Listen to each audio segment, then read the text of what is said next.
E temos um convidado aqui no Jornal da Manhã, segunda edição.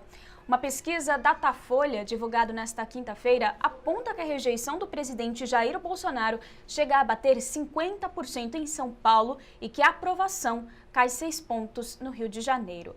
Sobre as transformações políticas e a queda vertiginosa dos candidatos que recebem apoio declarado do presidente, a gente conversa com o analista político Gaudêncio Torquato. Professor, bom dia e obrigada por falar conosco. Bom dia, Lívia. Bom dia aos ouvintes e telespectadores da Jovem Pan, segunda edição.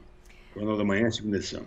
Bom, professora, a pesquisa Datafolha sinaliza que o presidente Bolsonaro não está agradando metade da população paulista e também traz um desconforto no Rio de Janeiro. Bom, eu gostaria de começar a nossa conversa. Vamos falar aqui da pesquisa em si. Quantas pessoas foram ouvidas, o período e o que os números indicam nessa reta final dessa corrida municipal? Olha, a Folha de São Paulo tem um instituto, Datafolha, que é considerado um instituto sério, cuja metodologia é considerada das melhores, e não houve nenhuma mudança metodológica nessa última pesquisa em relação às anteriores, né?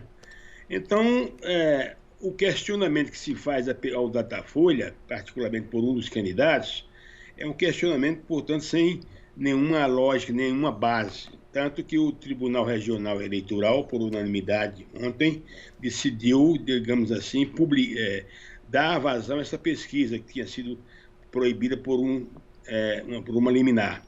Então, na verdade, o que se observa é uma queda da avaliação positiva do presidente Bolsonaro no Rio de Janeiro e em São Paulo, e particularmente o que se observa também que esse declínio vem acontecendo também em outras regiões, em função da economia, por primeiro lugar. Menos dinheiro no bolso, mais empobrecimento da população, mais carência, serviços de saúde precários. Estamos vendo aí a ameaça de uma segunda onda na pandemia. Então, este conjunto de fatores se projeta sobre a figura do presidente, né? Que ultimamente também tem voltado a insistir com seus impropérios, com suas brincadeiras, com seus xistes, né? Como esse, por exemplo, o último, quando ele disse que por falta de saliva vamos à pólvora, quer dizer, tentando brincar com isso aí, mas considerada esta observação dele como um disparate, mas atingindo os Estados Unidos. Então, a imagem presidencial ela não vem se apresentando de maneira positiva no país.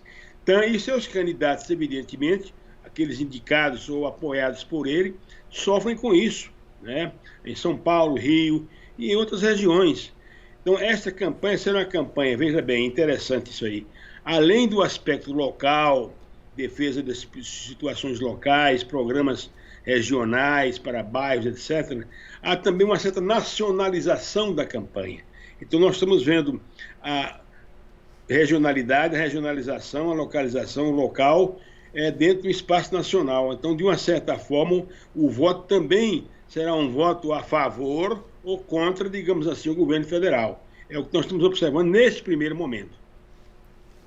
Professor, então, diante disso, vamos falar do apadrinhamento político. O presidente deixou claro a preferência por alguns candidatos pelo país. Em São Paulo, o candidato é o Celso Russomano, do Republicanos, e no Rio de Janeiro, Marcelo Crivella, também do Republicanos. Vamos começar aqui falando de São Paulo, pois a pesquisa mostra que Russomano perdeu o posto de segundo lugar nas intenções de voto.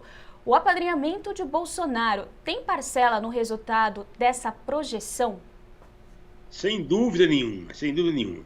O eleitor, por exemplo, ele tende a aceitar ou a rejeitar.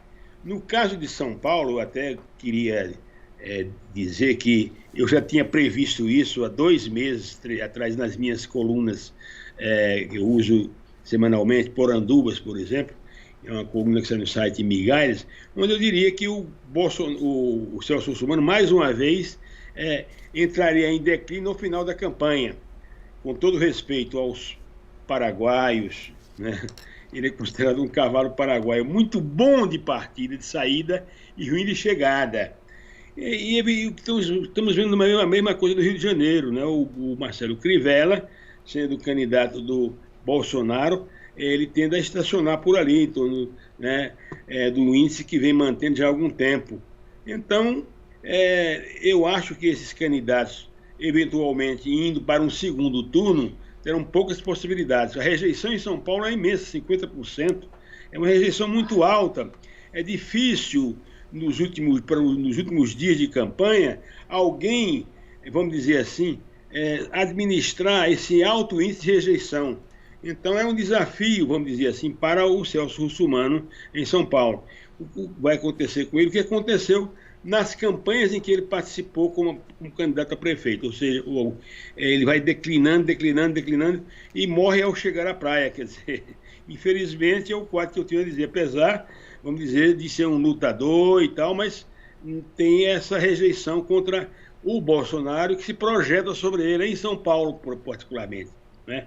E essa rejeição, ela vem, digamos, pelas classes médias e chegando, evidentemente, até os bairros onde ele tem uma posição melhor por conta da sua história de defensor do consumidor. Ele construiu uma imagem na periferia de um defensor vamos dizer, do consumidor, dos pobres, e isso tem alavancado a candidatura dele em algumas regiões da periferia. Mas isso não é suficiente para, digamos assim, para ele administrar essa campanha até o final em índices favoráveis. Professor, e é uma situação muito diferente do que vemos em 2018, né? Que os políticos pegaram a onda bolsonarista e se elegeram, como muitas pessoas falam sobre o governador de São Paulo, João Dória, e também o ex-governador do Rio de Janeiro, Wilson Witzel. Eu gostaria de saber se esse fator, por exemplo, candidatos como Guilherme Boulos, do PSOL, ele sempre foi opositor do presidente Jair Bolsonaro, em 2018 e agora em 2020. Isso pode favorecer candidatos opositores? Interessante. Veja bem o que está acontecendo nessa campanha em relação às campanhas anteriores. Essa campanha, primeiro, tem sido a mais insossa, a mais insaborosa, a mais, digamos assim, desprovida de animação. Primeiro, em função da pandemia. Né? Nós estamos vivendo, evidentemente, uma eleição de medo. Tanto que eu considero que o índice de abstenção, voto nulo e branco, vai chegar ao patamar mais alto que nós estamos vendo, né, que veremos no país, podendo passar até 30%, é uma margem muito alta. Em segundo lugar, digamos assim, o combate digamos, a contrariedade à política. Os eleitores estão, digamos assim, querendo dar um voto mais consciente, apesar da emoção ainda existir mais nas campanhas, mas o voto sobe cada vez mais para a cabeça, aí do coração para a cabeça. E veja bem, e há uma mudança completa, tanto que alguém com um perfil radical, por exemplo, como Boulos, o Guilherme Boulos, radical, é considerado até um sujeito que invadia propriedades sem teto, em São Paulo, ele era o defensor dessa bandeira, de repente passa a ser uma pessoa palatável aos eleitores que eram contrários a ele, porque ele, de uma certa forma, impregna o sentido do novo, da novidade, da jovialidade, particularmente junto aos setores jovens, né? Candidatos que falam uma linguagem mais da modernidade.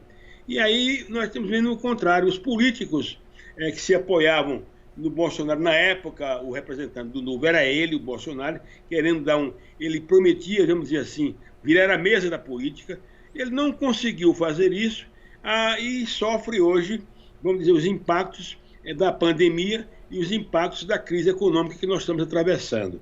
Então, esta campanha é bem diferente da campanha de 2016 e da campanha de 2018. Né?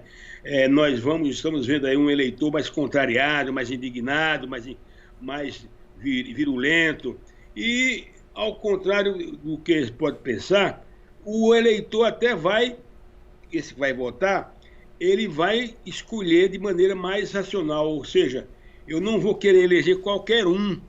Né? Por ele, eleitor, ele colocaria todos no buraco, mas pela necessidade de escolher um candidato, ele vai ver aquele candidato que poderá significar para ele, né, novidade, inovação, tal.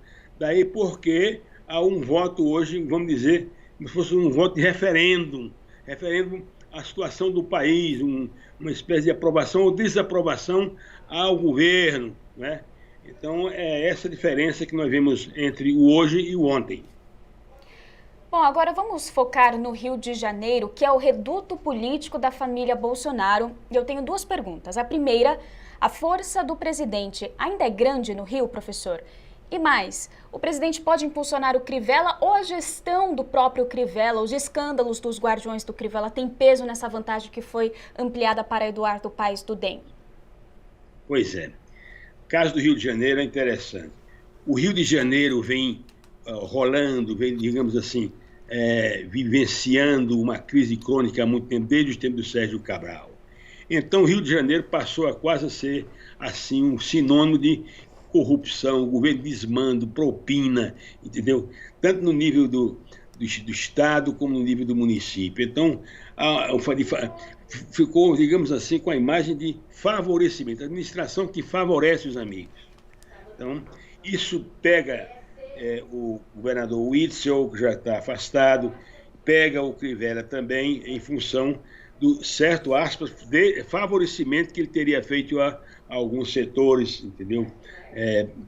Ora, então, ao lado desta questão, vamos dizer, da avaliação da administração municipal e da administração estadual, há, evidentemente, também a imagem do governante maior que o presidente Bolsonaro, que é do Rio de Janeiro.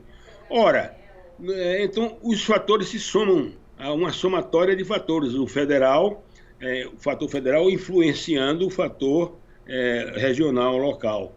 Então, o presidente Bolsonaro, evidentemente, continua a ter prestígio, sim, junto a setores que, digamos, se identificam com o seu pensamento, com a sua ideologia, com a sua doutrina.